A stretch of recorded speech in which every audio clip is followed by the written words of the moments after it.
శ్రీమాత్రే నమః. అందరికీ నమస్కారం అండి. లలితా సహస్రనామంలో 102వ శ్లోకం. మణిపూరాబ్జ నిలయ వదనత్రయ సంయుత వజ్రాధికాయుధోపేత దామర్యాదిభిరావృత. భావం: నాభి వద్ద ఉండే మణిపూరా చక్రము అనే పద్మములో నివసించేది, 3 ముఖములు కలిగినది, వజ్రాయుధము మొదలైన శక్తివంతమైన ఆయుధాలను ధరించినది, డామరి మొదలైన 10 మంది శక్తులచే చుట్టూ కొలవబడేది. ఒక్క క్షణం ఊహించి, ఒక చిన్న అమ్మాయి ప్రతిరోజు తన అమ్మను ఒక ప్రశ్న అడిగేది. అమ్మా, మనం తినే ఆహారం కేవలం ఆకలి తీర్చడానికేనా?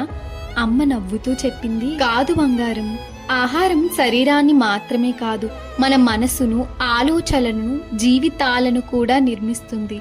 అందుకే అమ్మవారిని మణిపూరాబ్జ నిలయ అంటారు.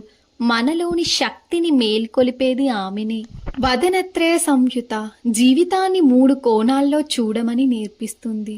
ఆలోచించే ముందు, మాట్లాడే ముందు, చేసే ముందు. వజ్రాధికాయుధోపేత మన బలహీనతలను జయించే ధైర్యాన్ని ఇస్తుంది.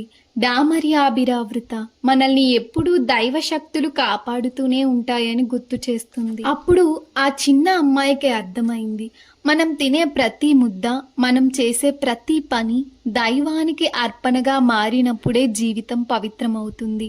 అదే ఈ శ్లోకం చెప్పే గొప్ప సందేశం. ఈ శ్లోకం చెప్పే సందేశం శరీరానికి ఆహారం ఎంత అవసరమో మనసుకు మంచి ఆలోచనలు అంతే అవసరం. రెండింటినీ పవిత్రంగా ఉంచితేనే దైవశక్తి మనలో వికసిస్తుంది. శ్రీమాత్రే నమః.